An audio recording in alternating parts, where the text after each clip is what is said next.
آخر إن الصلاة كانت على المؤمنين كتابا موقوتا. وقال الله تعالى: الذي خلق الموت والحياة ليبلوكم أيكم أحسن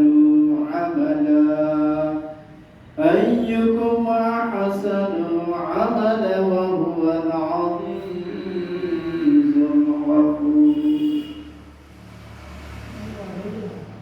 وعن عباس رضي الله تعالى عنهما قال: قال رسول الله صلى الله عليه وسلم: نعمتان مغبون فيهما كثير من الناس، الصحة والفراغ. رواه البخاري। আলহামদুলিল্লাহ, সমস্ত তারিফ, সিফ, সানা, তাসবিহ, তাহলিল সেই মেহেরবান দয়াময় রাজাধিরাজ সমস্ত কিছুর একচ্ছত্র মালিক আল্লাহ সুবহানাহু ওয়া তাআলার জন্য, যে আল্লাহ রাব্বুল আলামিনের বিশেষ করুণায়, খাস রহমতের বদৌলতে আজকে এই জুমার দিনে ইয়াউমুল জুমাতে মহল্লার মধ্য থেকে মুসলিমের বান্দা রাব্বুল আলামিন যাদেরকে দুনিয়াবি বিভিন্ন ধরনের বালা মুসিবত, ফিতনা, ফাসাদ, বিপর্যয়, দুনিয়ার বিভিন্ন ধরনের লোভ লালসা, চাকচিক্যময়তাকে উপেক্ষা করিয়ে যে জায়গায় অবস্থান করলে আজকের এই সময়ে ইহকালীন কল্যাণ এবং পরকালীন মুক্তির পাথেয় সঞ্চিত হবে, সেই জায়গায় অবস্থান করার জন্য যে মহা মুনিব আমাদেরকে তৌফিক দান করলেন, এজন্য সেই মুনিবের খাস বারগাহে অগণিত অসংখ্য শুকরিয়া জ্ঞাপন করি। সবাই বলি আলহামদুলিল্লাহ। অতঃপর অগণিত দরুদ সালাম বর্ষিত হোক মানবতার মুক্তির দিশারি সর্বশেষ এবং সর্বশ্রেষ্ঠ নবী রাসূল হযরত মুহাম্মদ মুস্তাফা সাল্লাল্লাহু আলাইহি ওয়াসাল্লামের উপর। সবাই বলি সাল্লাল্লাহু আলাইহি ওয়াসাল্লাম। অতঃপর আলোচনা প্রসঙ্গে আমি পবিত্র কালামে মাজিদের একটি অন্যতম সূরা আল আসর তেলাওয়াত করেছি এবং সূরা আল হাসরের 19তম আয়াত, সূরা আল মুলকের 2 নম্বর আয়াত এবং সূরা আন-নিসার 103 নম্বর আয়াত তেলাওয়াত করেছি এবং রাসূলুল্লাহ সাল্লাল্লাহু আলাইহি ওয়াসাল্লামের অমীয় বাণী সহিহ আল বুখারীর 6412তম হাদিস উপস্থাপন করেছি। এর উপর কিছু আলোচনা রেখে খুতবায় তিতানবো। ওয়া তাওফীকি ইল্লা বিল্লাহ, আলাইহি তাওয়াক্কালতু ওয়া ইলাইহি উনীব। রাব্বিশ রাহ লি সাদরি ওয়া ইয়াসসির লি আমরি ওয়াহলুল উকদাতাম মিন লিসানি ইয়াফকাহু কওলি। আজকে আমরা যে বিষয়ে আলোচনা শুনব এবং করব সেটি হলো সময়ের গুরুত্ব, সময়ের মূল্য ও তাৎপর্য। কেউ আমরা কি বলতে পারবো আমাদের নির্ধারিত সময় কতটুকু? কেউ আমরা জানি না। কারো 20 বছর, কারো 50, কারো 60, কারো 100, 150। তারপর এক সময় আমাদেরকে সেই আল্লাহর দিকে ফিরে যেতে হবে। আল্লাহ সুবহানাহু ওয়া তাআলা এজন্যই তিনি পবিত্র কালামে মাজিদের মধ্যে ইরশাদ করেন: কাইফা তাকফুরুনা বিল্লাহি ওয়া কুনতুম আমওয়াতান ফাআহইয়াকুম সুম্মা ইউমীতুকুম সুম্মা ইউহয়ীকুম সুম্মা ইলাইহি তুরজাউন। যে তোমরা কিভাবে আল্লাহ রাব্বুল আলামিনের সেই বিধানকে, আল্লাহ রাব্বুল আলামিনের সেই হুকুমের বিরুদ্ধাচরণ করো, তোমাদের সাহস হয় কি করে? কাইফা তাকফুরুনা বিল্লাহ ওয়া কুনতুম আমওয়াত, অথচ তোমরা ছিলে কি?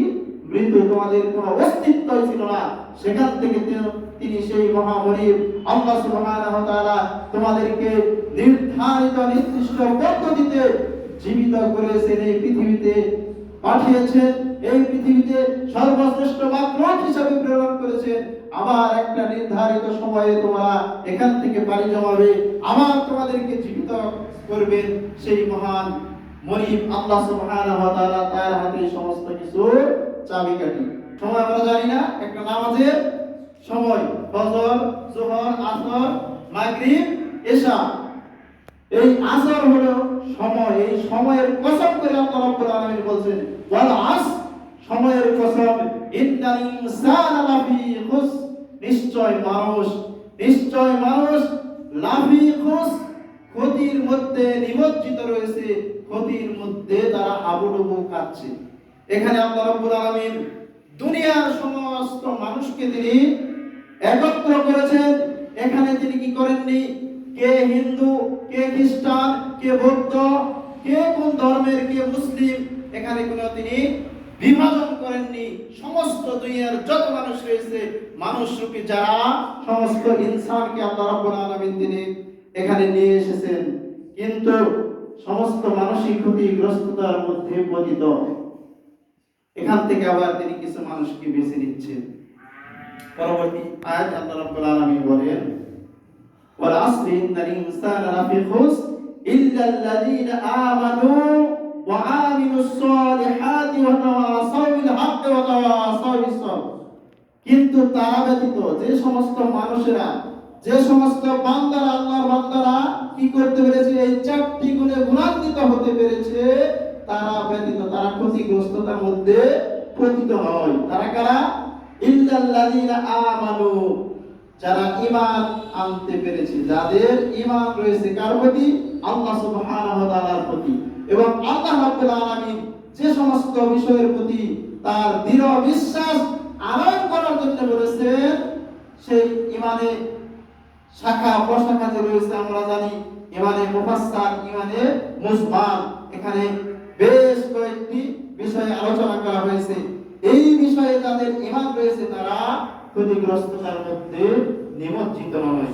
শুধু ঈমান এনেই যারা ক্ষান্ত হননি, ওয়া আমিলুস সলিহাত, এবং সেই ঈমান অনুযায়ী তারা কি করেছে, নেক কাজ করেছে, ওয়া তাওয়াসাউ বিল হক ওয়া তাওয়াসাউ বিস সবর। সেই নেক কাজের মধ্যে অন্যতম একটি কাজ হলো তারা কি করেছে, সত্যের পথে নিজেরা রয়েছে, মানুষকে সত্যের দিকে আহ্বান করেছে। সত্য মানে কি? আল্লাহর বিধান, আল্লাহর হুকুম, আল্লাহর আহকাম, আল্লাহ রাব্বুল আলামিন যে সমস্ত বিষয়কে ধারণ করতে বলেছেন, সেই সমস্ত বিষয় যারা মেনে নিয়েছে, নিজেরা বাস্তবায়ন করছে, অপর মানুষকে সেই দিকে আহ্বান করে, পক্ষান্তরে মানুষকে সবরের, ধৈর্যের শিক্ষা যারা দেয়, তারা ক্ষতিগ্রস্ততার মধ্যে নিমজ্জিত নয়। মহান আল্লাহ রাব্বুল আলামিন আমাদেরকে এই পৃথিবীতে প্রেরণ করেছেন কি জন্য, কি লক্ষ্য এবং উদ্দেশ্য নিয়ে আমরা কি জানি? আল্লাহ রাব্বুল আলামিন কি আমাদেরকে এই পৃথিবীতে এমনি এমনি পাঠিয়েছেন? কখনো কি আমরা চিন্তা করেছি, ভেবে দেখেছি আল্লাহ রাব্বুল আলামিন আমাদেরকে এই পৃথিবীতে কি জন্য পাঠালেন? আল্লাহ রাব্বুল আলামিন এই পৃথিবীতে পাঠিয়েছেন, সূরা জারিয়াতের মধ্যে আল্লাহ রাব্বুল আলামিন ইরশাদ করেন, ওয়া মা খালাকতুল জিন্না ওয়াল ইনস ইল্লা লিয়াবুদুন, আমি জিন এবং ইনসানকে সৃষ্টি করি নাই আর কোন উদ্দেশ্যে, একমাত্র যে উদ্দেশ্য সেটা হলো কি, তারা আমার দাসত্ব স্বীকার করবে, আমি আল্লাহ রাব্বুল আলামিনের হুকুম বাস্তবায়ন করবে। সম্পর্কে বর্ণনা করতে গিয়ে মহান আল্লাহ সুবহানাহু ওয়া তাআলা সূরা মুমিনুনের 99 এবং 100 নম্বর আয়াতের মধ্যে তিনি ইরশাদ করেন, হাত্তা ইযা জা আহাদুহুমুল মাউত, অতঃপর যখন কি হয়ে যাবে, কারো মৃত্যুর সময় চলে আসবে, ওরা তখন সে বলতে থাকবে, ওই বান্দা বান্দি বলবে, রাব্বি রাব্বির জিউন, হে প্রভু আমাকে একটু প্রত্যাবর্তন করান, অর্থাৎ দুনিয়ার সময়টা আমাদেরকে আরো একটু বাড়িয়ে দিন, আমাকে বাড়িয়ে দিন, লাআল্লি আমালু সালিহান ফীমা তারাকাত, যে সময়টা আমি ফেলে রেখে এসেছি, যে সময়টা আমার জীবন থেকে চলে এসেছে, ওই সময়ে আমি ভালো কিছু করতে পারিনি, আমাকে একটু ছেড়ে দেন, আমাকে একটু ছেড়ে দেওয়া হোক, সেই সময়টার আমার এই মৃত্যুটা যেন এখনই না ঘটানো হয়, সামনে আমাকে যদি সময় দেওয়া হয়, ওই সময়টা আমি যথার্থ ব্যবহার করব। এই রকম কামনা বাসনা মহান আল্লাহর দরবারে ওই বান্দা বান্দি করতে থাকবে। কিন্তু সেই দিকে ভ্রুক্ষেপ না করে আমরা দুনিয়ার মানুষ দুনিয়াটা নিয়ে এমন ভাবে ব্যতিব্যস্ত, আল্লাহ রাব্বুল আলামিন বলেন, আলহাকুমুত তাকাসুর, হাত্তা যুরতুমুল মাকাবির, সম্পদের মোহ, প্রাচুর্যের মোহ তোমাদেরকে গ্রাস করে রাখে। যতক্ষণ না তোমরা কি করো, কবর পর্যন্ত পৌঁছবে, ততক্ষণ পর্যন্ত তোমাদের এই সম্পদের মোহ তোমাদেরকে একেবারে মহাবিষ্ট করে রেখে দুনিয়ার পেছনে সদা সর্বদা ব্যস্ত রাখে। অথচ দুনিয়ার জীবন কতটুকু, কেমনে কোন জিনিস, দুনিয়ার যে অর্থ, ধন দৌলত, এগুলো কি হিসাবে সৃষ্টি করেছেন আল্লাহ রাব্বুল আলামিন এ সম্পর্কে বর্ণনা করতে গিয়ে পবিত্র কালামে মাজিদের সূরা আল ইমরানের 14 নম্বর আয়াতের মধ্যে তিনি ইরশাদ করেন, যুয়িনা লিন-নাসি হুব্বুশ শাহাওয়াতি মিনান নিসা, মানুষের জন্য আকর্ষণীয় করে দেওয়া হয়েছে এই পৃথিবীতে নারীদেরকে খুব আকর্ষণের বস্তু করে পৃথিবীতে পাঠানো হয়েছে। ওয়াল বানিনা, সন্তান সন্ততিদের প্রতি মায়া মমতা ভালোবাসা থাকবে, এটাই স্বাভাবিক। ওয়াল কানাতিরিল মুকান্তারা, প্রচুর পরিমাণ ধন সম্পদের মোহে তারা পতিত হবে, এটাই স্বাভাবিক। আল্লাহ রাব্বুল আলামিন এই প্রবৃত্তি দিয়ে মানুষকে পৃথিবীতে পাঠিয়েছেন। আর সেই সম্পদের মধ্যে হলো মিনাজ যাহাবি ওয়াল ফিজ্জাতে, স্বর্ণ এবং রৌপ্যের মোহ তাদেরকে গ্রাস করে নেবে।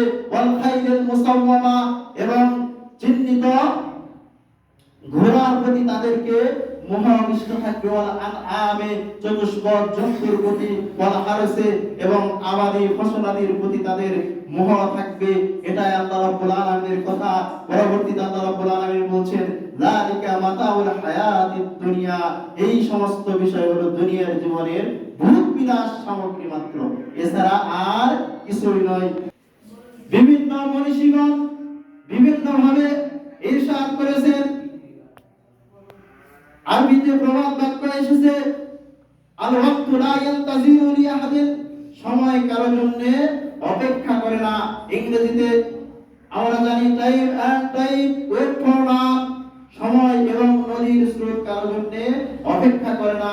বাংলায় যদি বলি আমরা, সময়ের 1 ফুল, অসময়ের 10 ফুল, অর্থাৎ যে সময় যে কাজটা করতে হবে ওই সময় ওই কাজটা করলে যতটা ফলপ্রসূ হবে, অন্য সময় যদি আপনি সেই কাজটা করেন আপনার সঠিক ফলাফল আসবে না। অতএব আমাদের উচিত হবে সময়ের মূল্যায়ন করা। বিশেষ করে এই যে সালাতের ব্যাপারে যে নির্দেশনাটা এসেছে, মহান আল্লাহ রাব্বুল আলামিন সূরা আন-নিসার 103 নম্বর আয়াতের মধ্যে ইরশাদ করেন, ইন্নাস সালাতা কানাত আলাল মুমিনিনা কিতাবান মাওকুতা, নিশ্চয় মুমিনদের জন্য ফরজ করা হয়েছে সালাত নির্ধারিত সময়। এখানে একটি শর্ত দিয়েছেন, সালাত শুধু এমনি এমনি ফরজ নয়, দিনে রাতে 5 ওয়াক্ত সালাত আপনি আদায় করবেন। যখন ইচ্ছা পড়লেন সালাত হবে না। ফরজ মানলাম 5 ওয়াক্ত সালাত আমার উপর ফরজ বালিগ হওয়ার পর থেকে, কিন্তু যখন খুশি তখন কি সালাত আদায় করা যাবে না। কেননা এটা ফরজ করা হয়েছে ওইভাবে কিতাবান মাওকুতা, নির্ধারিত সময় অনুযায়ী আপনাকে এই সালাতটা আদায় করতে হবে। ঠিক ওরকম ভাবে সিয়ামের কথা বলেন, নির্ধারিত সময় রয়েছে। হজের কথা বলেন, নির্ধারিত সময় রয়েছে। যাকাতের কথা বলেন, নির্ধারিত সময় রয়েছে, নির্ধারিত পথ পদ্ধতি রয়েছে।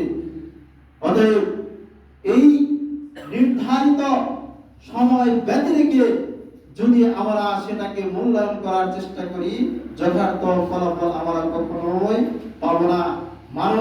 আমরা এমন গুণাবলী সম্মিলিত মানুষ যারা সময়টাকে আমরা মূল্যায়ন করতে জানি না, সময়ের অপব্যবহার করি। যখন আমাদের সুযোগ থাকে সুযোগের সদ্ব্যবহার আমরা করি না। কাজে এই সম্পর্কে বর্ণনা করতে গিয়ে সহিহ বুখারীর 6412তম নাম্বার হাদিসের মধ্যে রাসূলুল্লাহ সাল্লাল্লাহু আলাইহি সাল্লাম ইরশাদ করেন, বিশিষ্ট সাহাবী হযরত ইবনে আব্বাস রাদিয়াল্লাহু তাআলা আনহু হতে বর্ণিত, তিনি বর্ণনা করেন, قال রাসূলুল্লাহ সাল্লাল্লাহু আলাইহি ওয়াসাল্লাম, রাসূল সাল্লাল্লাহু আলাইহি ওয়াসাল্লাম বলেছেন, নি'মাতানি মাবগুদুন ফিহিমা কাসীরুম মিনান নাস, দুটি নিয়ামত, দুটি আল্লাহর বিশেষ অনুগ্রহ, যে দুটি নিয়ামত অনুগ্রহের ব্যাপারে মানুষ বড়ই উদাসীন। মানুষ যে দুটি সময়কে মূল্যায়ন করতে চায় না, তার নাম সেই দুটি বিষয়ের মধ্যে একটি হলো সুস্থতা। মানুষ যখন সুস্থ স্বাভাবিক বল সম্পন্ন থাকে, তখন সে আল্লাহর হুকুমের দিকে কি করতে চায় না, ফিরে আসতে চায় না। মনে করে যে আমি একাই স্বয়ং সম্পূর্ণ, আমার দেহে বল আছে, জোর আছে, আমি তকতকে যুবক, আমি অনেক কিছু যে আল্লাহ বিধান দিয়েছি মানলাম, ঠিক আছে, পরবর্তীতে করব। এই যে তার ওই সময় যে কাজটা ছিল, সে সময় সে কাজটা করলো না, সামনের জন্য রেখে গেল। কিন্তু সামনেও তো একটা কাজ তার উপর আসবে, তাহলে ডবল হয়ে গেল, ওই কাজটাও করলো না, তারপর আরো সামনের দিকে চলে গেল। এই যে পিছনে রেখে যাচ্ছে, ওই সময়টা সে ওই কাজটা কখনো করতে পারবে না। আরেকটা হচ্ছে বল ফারাগ, অবসর সময়, যখন সে অবসরে থাকে, মানুষ এই অবসরটাকে কাজে লাগায় না। তাকে যে এই দুনিয়াতে পাঠানো হয়েছে কি লক্ষ্য এবং উদ্দেশ্য নিয়ে, সেই লক্ষ্য উদ্দেশ্য সম্পর্কে সে না জানার কারণে হেলায় খেলায় ফেলে তার সময়টা অতিবাহিত হচ্ছে, সে কখনো ভ্রুক্ষেপ করে না। এ সম্পর্কে বর্ণনা করতে গিয়ে মুস্তাদরাকুল হাকিমের একটি হাদিসে এসেছে, বিশিষ্ট সাহাবী হযরত আব্দুল্লাহ ইবনে আব্বাস রাদিয়াল্লাহু তাআলা আনহু হতে বর্ণিত, তিনি বর্ণনা করেন, ওয়া রাসূলুল্লাহ সাল্লাল্লাহু আলাইহি ওয়াসাল্লাম, রাসূল সাল্লাল্লাহু আলাইহি ওয়াসাল্লাম ইরশাদ করেছেন, আগে তানিম খামসান কাবলা খামসিন, যে তোমরা পাঁচটি জিনিস আসার পূর্বেই মূল্যায়ন করতে শিখো। পাঁচটি বিশেষ নিয়ামতকে তোমরা পাঁচটি জিনিস আসার পূর্বেই মূল্যায়ন করো। সেটা কি? সাবাবাকা কাবলা হারামাকা, তোমার বার্ধক্য চলে আসার পূর্বেই তোমার যৌবনকালটাকে কাজে লাগাও। কারণ এই যে আমরা মসজিদের মধ্যে কত কোয়ালিটির মানুষ, কেউ একেবারে শিশু, কিশোর, যুবক, বৃদ্ধ, সমস্ত বয়সের মানুষ আমরা রয়েছি। কিন্তু যারা এখন বৃদ্ধ হয়েছে, তাদের কি ওই যৌবনটা ছিল না? অবশ্যই ছিল। যারা কিশোর হয়েছে, তারা যৌবনের মধ্যে পদার্পণ করবে, এবং যারা যুবক অবস্থা রয়েছে, তারা কিছুদিন পূর্বে কিশোর অবস্থা পার করে এসেছে। অর্থাৎ মানুষের সময়ের সমন্বয়, তাদের লাইফটা কি হয়, একটি পরিক্রমায় ঘুরতে থাকে। এই জন্যই আল্লাহর হাবিব সাল্লাল্লাহু আলাইহি ওয়াসাল্লাম বলেন, পাঁচটি জিনিস আসার পূর্বে তোমরা এই পাঁচটি জিনিসকে কাজে লাগাতে শিখো, সময়কে তোমরা মূল্যায়ন করতে শিখো। সেটা কি? তোমার যৌবন কালটা, যেটা হচ্ছে ইবাদত বন্দেগীর সর্বোৎকৃষ্ট সময়, সেই সময়টা তুমি ওই ইবাদত বন্দেগীর মধ্যেই কাটাও। শুধু সারা দিন রাত 24 ঘন্টা ওই ইবাদতেই থাকবে এমনটি নয়। যেমনটি আল্লাহ রাব্বুল আলামিন এই ইয়াউমুল জুমার ব্যাপারে তিনি ঘোষণা করেন, মহান আল্লাহ সুবহানাহু ওয়া তাআলা বলেন, ইয়া আইয়ুহাল্লাযীনা আমানু ইযা নুদিয়া লিস-সালাতি মিন ইয়াউমিল জুমআ ফাসআউ ইলা যিকরিল্লাহ ওয়া জাআলুল বায়া যালিকুম খায়রুল লাকুম ইন কুনতুম তা'লামুন। ফাইযা কুদিয়াতিস-সালাত ফান্তাশিরু ফিল আরদি ওয়াবতাগু মিন ফাযলিল্লাহ ওয়াযকুরুল্লাহা কাসীরান লাআল্লাকুম তুফলিহুন।